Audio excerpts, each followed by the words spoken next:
Lucille Langday is the author of 7 full-length poetry collections and 4 chapbooks. Her most recent collection is Birds of San Pancho and Other Poems of Place, published by Blue Light Press, November 2020, so brand new. She has co-edited 2 anthologies. One is For Fire and Rain, ECOPOETRY of California, and the other one is called Red Indian Road West, Native American Poetry from California. And she's also published 2 children's books and a memoir, Married at 14, A True Story.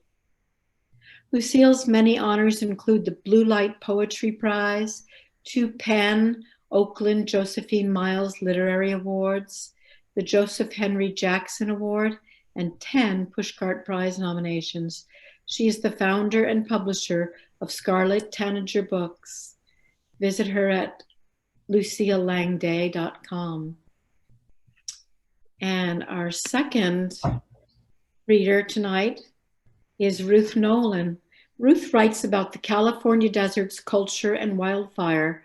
Her work has appeared in Boom, California, University of California, News from Native California, KCET, Tending Nature and Artbound, LA, Los Angeles Fiction Anthology, published by Red Hen Press, Desert Oracle, and Desert Sun and Desert Magazine, USA Today. Ruth is the co-editor of Fire and Rain, ECOPOETRY of California, and editor of No Place for a Puritan, Literature of California's Deserts, published by Heyday Books. She's the curator of the writing and visual documentary project, Fire on the Mojave, Stories from the Deserts and Mountains of Inland Southern California. Ruth is a professor of creative writing at College of the Desert and a former wildland firefighter for the U.S. Forest Service and BLM California Desert District. Please welcome Lucille Langday and Ruth Nolan. Thank you. Ruth and I are going to start out reading from this anthology that we co-edited, Fire and Rain, ECOPOETRY of California. This anthology was published by my press, Scarlet Tanager Books, in 2018. And Ruth and I are giving all of the profits from Fire and Rain to 7 environmental organizations.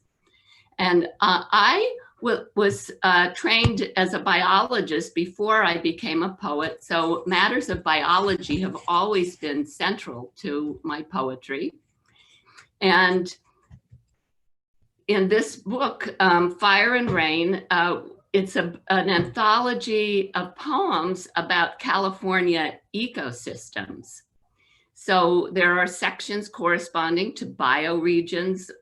There are 8 sections, for example, coast and ocean is a section, coastal redwoods, desert, etc. And Ruth and I called the book Fire and Rain because fire and rain are so important in shaping all California ecosystems. As it turns out, fire has a good and important role to play in California ecosystems. There were fires here long before there were people. A lot of species have evolved to thrive in fire. The cones of some conifers don't open and release their seeds until there's a fire. But now things have changed and gotten totally out of hand due to human activities. And humans have caused climate change, which makes everything hotter and drier and more flammable. More people are moving into wild areas that are prone to wildfires. And so that results in more loss of buildings and lives. And then on top of all of that, we have a really reckless power company, PG&E, which has always consistently put profits ahead of people and safety. But Fire and Rain is not just a book about things that go wrong. It's not just about climate change and pollution and loss of species and habitat. I think above all, it's a book that celebrates the beauty and the diversity of California ecosystems. So I'm going to read 3 poems from Fire and Rain, And when I read from Fire and Rain, I always like to start with a fire poem and a rain poem. We don't have a fire or rain section of the book because, as I said, fire and rain applies to all California ecosystems. So these types of poems are found throughout the collection.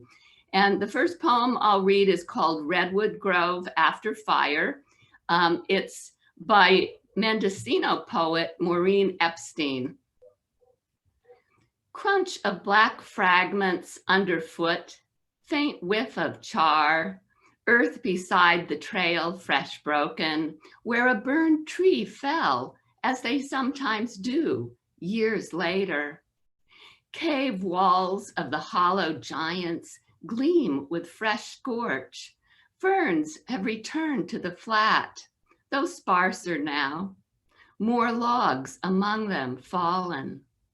We celebrate survival. Redwood sorrel has spread its green salve over ashy ground. Warty and wrinkled, the old ones stand in their accustomed silence. And next, I'll read a rain poem. This is a sonnet called Gualala Winter, and it's by Kathleen McClung.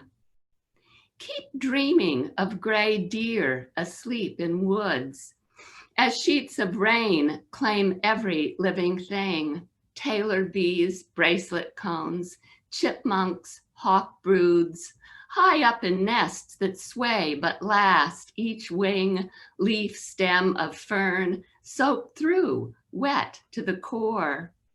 Endures these January storms we track, evade behind our screens, our twice locked doors. Nervous, we curse old roofs, new leaks, come back, mend quietly what's torn, listen to wind, confuse it with Pacific surf close by. Cars crossing flooded roads, gray deer may find, logs hollowed out may curl inside. Stay mostly dry under moss bark, or not, our sun will rise, night storms will end, we animals open our eyes. And I will conclude my reading from Fire and Rain with a poem of my own called Eye of the Beholder, and this is from the Hills and Canyons section of the book. And it starts with an epigraph. The symmetrical arrangement of variously shaped setae and the ornate sculpturing of their cuticle make many mites some of the most beautiful and spectacular of all animals. And that's Robert D. Barnes, Invertebrate Zoology.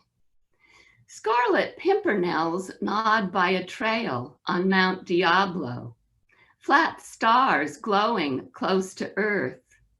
Under a rotting log, slime mold also blooms red, a royal garden for the termite queen, who'll charm her half-pint king for years, each day laying thousands of eggs to be nurtured by workers and guarded by soldiers whose soft, slender bodies shine like pearls. Farther up, amid wild hyacinths, tiny blue faces with fluted necks floating on the frozen waves of the Franciscan Formation, a black widow spider spins her web. Her legs are long and shapely, her body a marble, polished black, with a perfect orange-red hourglass on the belly. Complete in herself, she'll eat her mate, savoring his juices. Under yellow wallflowers rising in tall grass, a wolf spider, hairy as a cat's ear, emerges from her nest to scout the earth, with 4 pairs of eyes that glisten when sunlight strikes them. She drags a ball-shaped gray silk sack packed with eggs. Soon spiderlings will cover her back and she'll chase her prey, then pounce to feed the magnificent dress, her quivering little ones.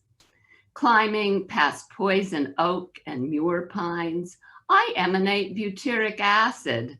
And to the small creatures of the forest and meadow, I must smell like a pot roast shimmering in fine wine. A hungry baby finds me, a nymph of the western black-legged tick, which digs its toothed pincers deep into my thigh and expands, a balloon filling with crimson liquid. And all the bacteria dance as they multiply in my blood. I am one with them, one with the tick, my epidermis a fragrant field flowering over hidden rivers, piquant, delicious. So thank you. And now my co-editor, Ruth, will read from Fire and Rain.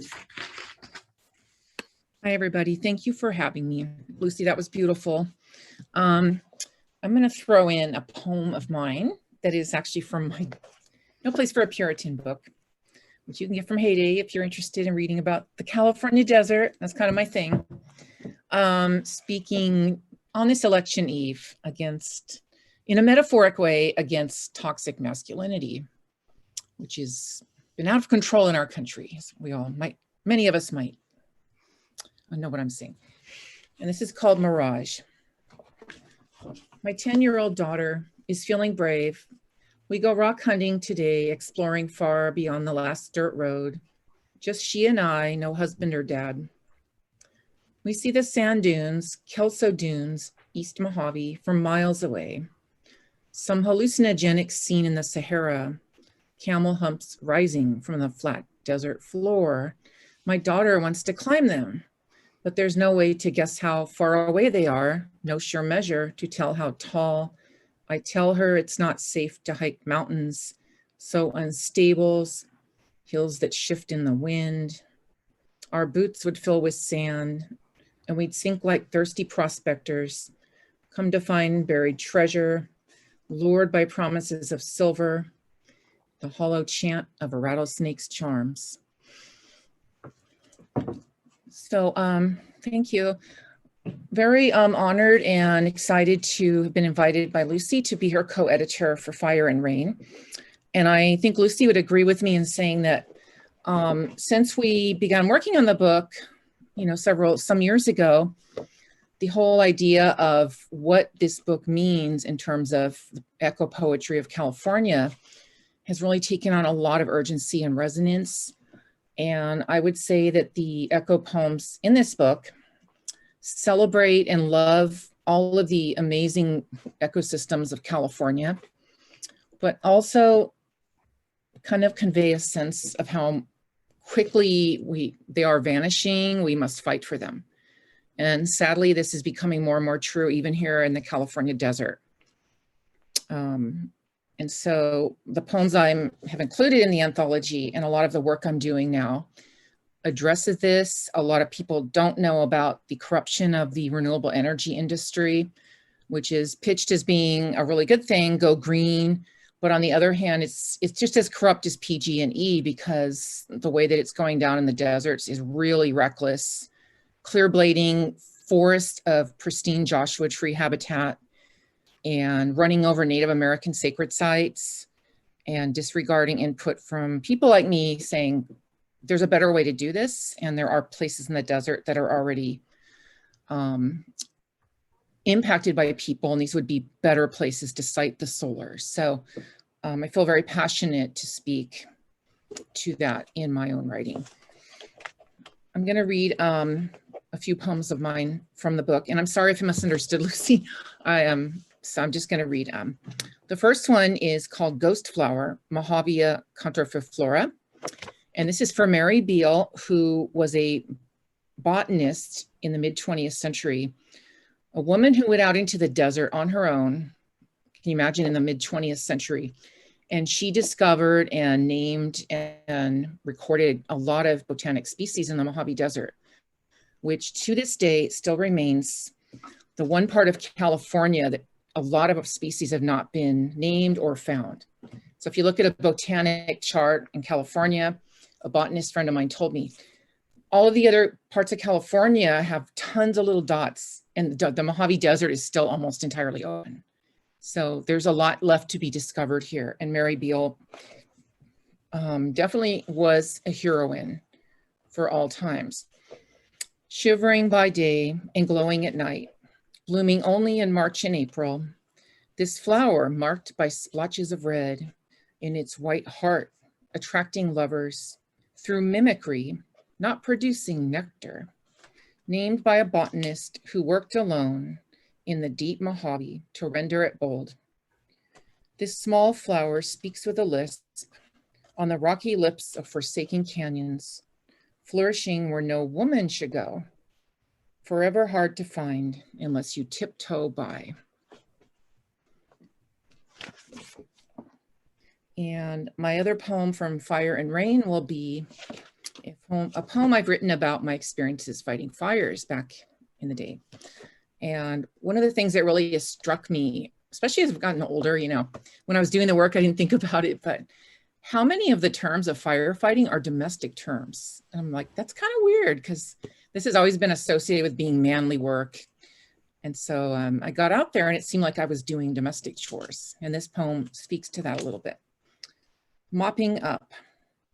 It's the most unraveled and well-paying job I've had, fighting fires in far-flung, fiery wilderness areas, all the way from the San Bernardino National Forest to the Panamint Mountains in Death Valley, the Southern Sierra in Yosemite, the San Gabriels looming above LA, the Marble Mountains and Trinity Wilderness. Most of the time, I was the only female on the crew, cutting fireline and sucking down smoke. And after a fire had laid down across ravaged meadows and once forested slopes, our job was far from done. We'd hike in baked potato hot, ankle-deep ash that blew eerily in the wind, shed snakeskins, and finished off dying wildfires by stirring and cooling the molten detritus with our sharpened shovels. To finish the job, we would spray dribbles of water from the fat bags that sloshed like heavy vertigo on our backs, also known as piss pumps. We struggled to keep pace in the slowed down underbelly of burned up things in cherished, if little known, Golden State geographies with lonely names: Rattlesnake Mountain, Horse Thief Spring, Last Chance Range, Toro Peak. And above us, the whispered remains of once familiar forest trees, lurking black, tall, and jagged, stripped of the dignity of their given names: Jeffrey Pine, Ponderosa, Western Sequoia, California Black Oak. And at our feet, the complete bequeathing of the latter fuels: Manzanita, Western Juniper, Coyote Brush, Poison Oak. We could never be sure the fire was completely out, so we stirred the ash, sifting through what had been scorched. We watched each unearthed ember spark hot and red, then whoosh into its puffy last breath. And this is what I remember the most from my firefighting days: the mopping up, making sure the fire was put to bed, soothing the feverish brow of forsaken landscapes to cool them down. That, and how often the guys on the crew would ask me why I'd left behind the apron of my domesticity to flirt with flames instead of them.